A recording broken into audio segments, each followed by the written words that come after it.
Unite the hearts of thy servants, and reveal to them thy great purpose.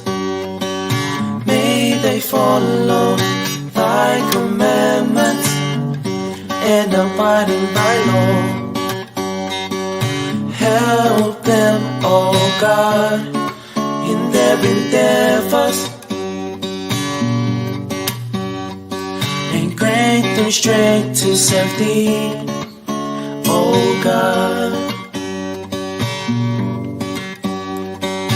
Leave them not to themselves, but guide their steps by the light of thy knowledge, and cheer their hearts by thy love. Verily thou art their helper and their Lord. Oh my God, oh my God, unite the hearts of thy servants, and reveal to them thy great purpose.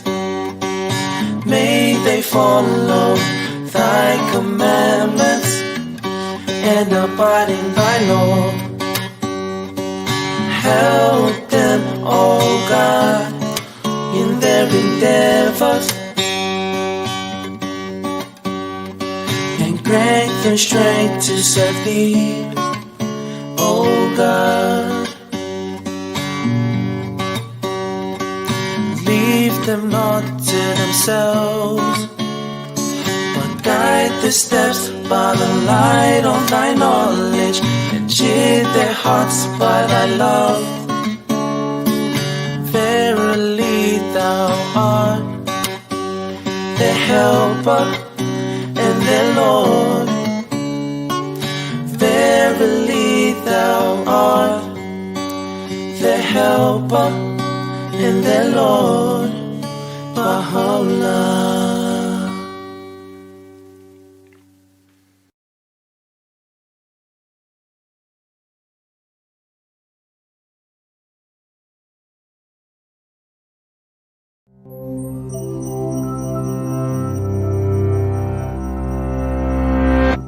The idea of human rights is that each one of us, no matter who we are or where we are born, is entitled to the same basic rights and freedoms.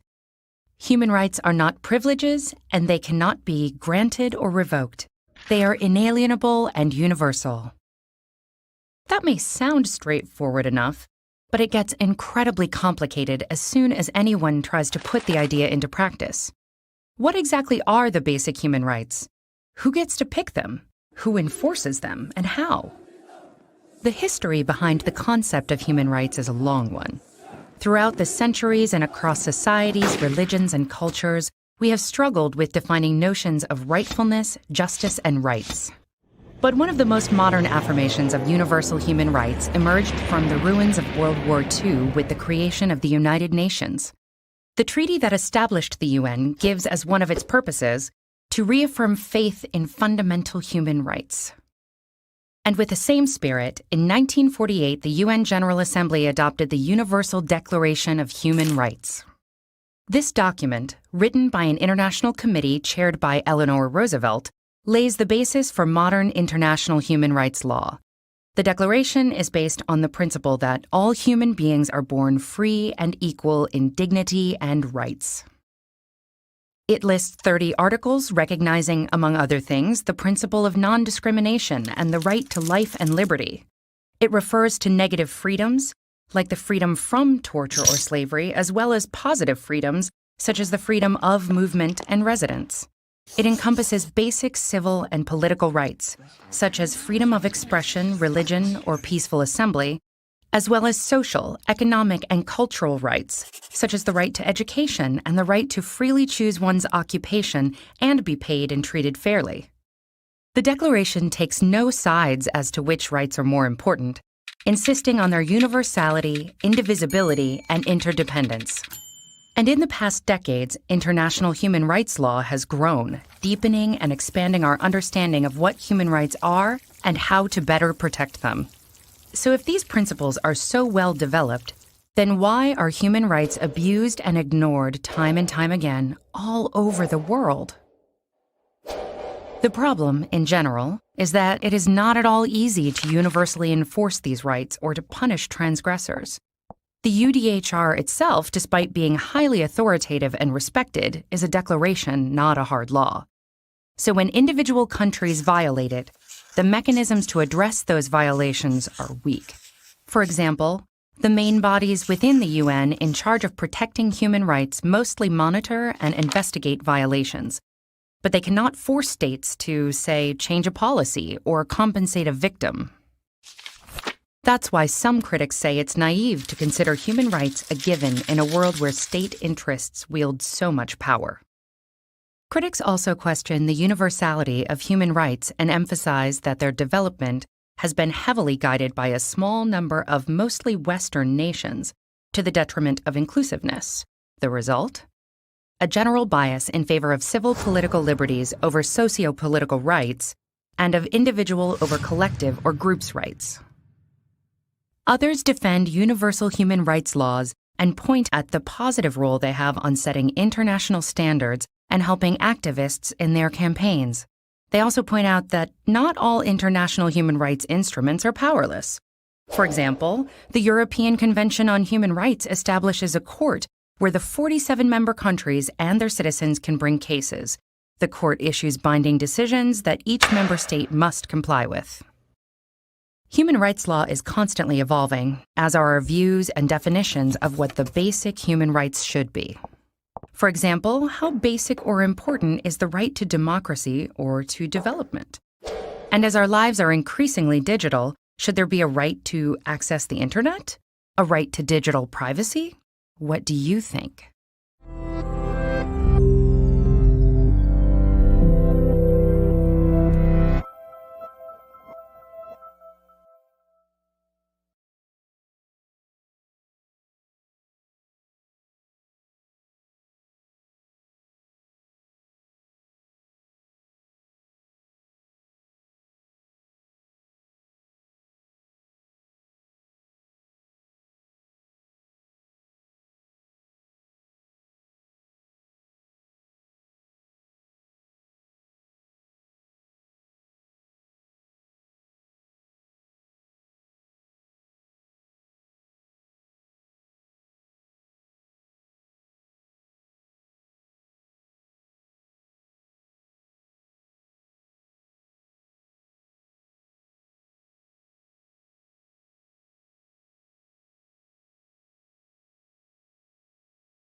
The past 2 years have painfully demonstrated the intolerable cost of soaring inequalities.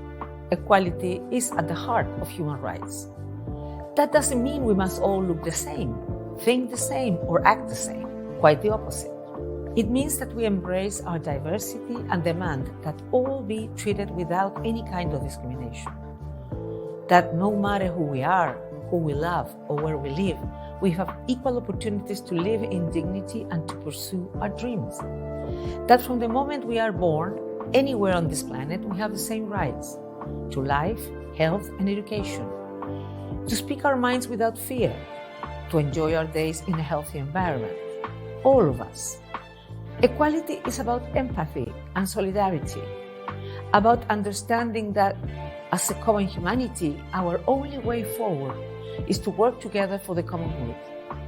But the inequalities inflamed by COVID-19 are pushing us backwards. It is about time we push back and bring them down.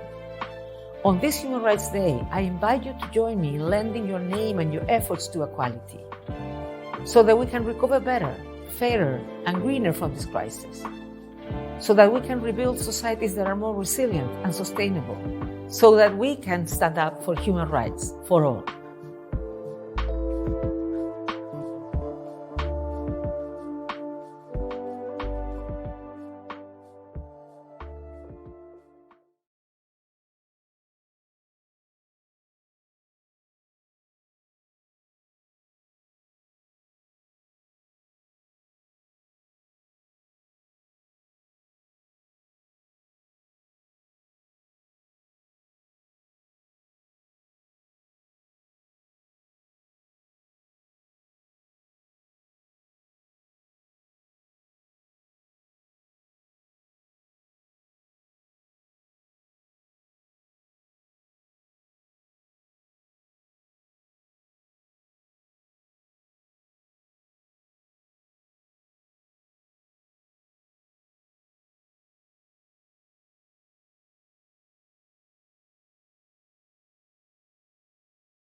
I'd like to begin today by talking about Hunter's least read book, The Umbrella, our student handbook. Because if you turn to page 5 of this publication, you'll find the story of Dr. Thomas Hunter, the founder of our school. Dr. Hunter left his native Ireland at the age of 17 in 1850, but he didn't do so voluntarily. He did so because of political persecution regarding newspaper articles he had published in favor of Irish independence.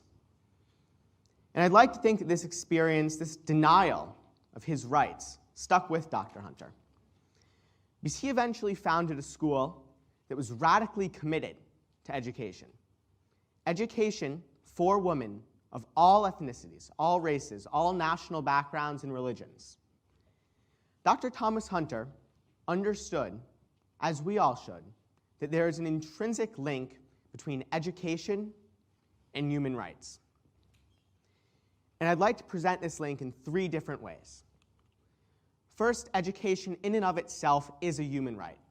The right to ideas, the right to learn, the right to be exposed to viewpoints that one may have never considered and to learn skills that one may have never dreamt of.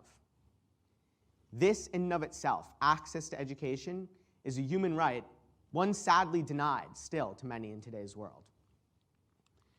Education can also be about human rights. We may conceive of this in the traditional sense in a social studies class, learning about the Universal Declaration of Human Rights or the Bill of Rights. This is the education that we think of as human rights education, about human rights. But what I want to focus on is that education is for human rights. Education does not have to be about human rights, though, to be for it. All education can propel someone to work for the fulfillment of others' human rights, and that is what I would classify as human rights education. If we start from this foundational principle, that education and ideas are human rights, one would say that ours, as members of the Hunter community, have been well fulfilled, with the amazing opportunities we have, both in the traditional educational sense, the resources, the faculty, as well as the opportunity for the people we learn with. Our right in this regard has been more than fulfilled. But rights imply duties. The fulfillment of our right does not mean that we are done and we can stop worrying. The fulfillment of our right means that we have a duty to work towards the rights of others and to fight for the protection of their rights. How do we do this? We do this through human rights education, but not the type of human rights education that's education about human rights necessarily. There is, of course, a fundamental value to knowing what human rights are, to knowing about civil rights, political rights, social, economic, and cultural rights. But ultimately, this basis is not enough. Because most all of us will not go on to be professionals in the field of human rights itself. Many of us, and most of us, will go on to professions where we may never consider that there even could be a connection to working towards the fulfillment of others' human rights. But that is the education that we need. The knowledge that whatever field one is in, whatever subject one studies, can be used towards promoting the human rights of others. A paradigm shift that all education, whether it is about human rights or not, is for human rights and should be taught in that context. It can be being taught that the skills you learn in art class may someday allow you to inspire another person to stand up for the rights of others, or to allow you to document abuses of human rights. It is knowing that the knowledge you receive in chemistry and biology may one day allow you to develop something that contributes to access to medical care, a fundamental human right that so many are still not able to have fulfilled in this world. It's the knowledge that the function you learn in math class may someday be the base of a model that deals with how to distribute humanitarian aid after crises. It is teaching every discipline in the context that it can be used for the fulfillment of others' human rights. But how do we do this? How do we take this abstract notion that what you're learning in school today can someday change the world by allowing others those inalienable things that they are guaranteed as humans. We have to allow students to see potential in example. Here at Hunter the past few years, every December 10th, which is both International Human Rights Day and my dad's birthday, so I know the time Papyrus closes on Thursdays. It's 6 p.m. We bring in speakers to Hunter who work in the human rights field, but not necessarily always in the traditional sense, before the United Nations or in a governmental organization. The speakers, many of whom are alums, are involved in a whole range of fields. Last year, we had a filmmaker who documented human rights abuses in Guatemala, as well as the people working to fight those. 2 years ago, we had a mathematician from the United Nations Office for the Coordination of Humanitarian Activity, who talked about how he used a model that had been developed and previously used in an entirely different sense to distribute aid in areas after natural disasters and other crises. It's allowing students to see that there are professional opportunities in every field that work for the fulfillment of others' human rights and to advocate for human rights. That is the type of human rights education we need. Our right to education has been so well fulfilled, and that is something that I'm sure I and all of us are grateful for. But it leaves us with an obligation to make it clear that learning in every subject, learning in every discipline, is learning for the service of others and for the service of others as human rights. This is the type of human rights education we need. Human rights education that is not education about human rights, but in every subject across the board is education for human rights. Thank you.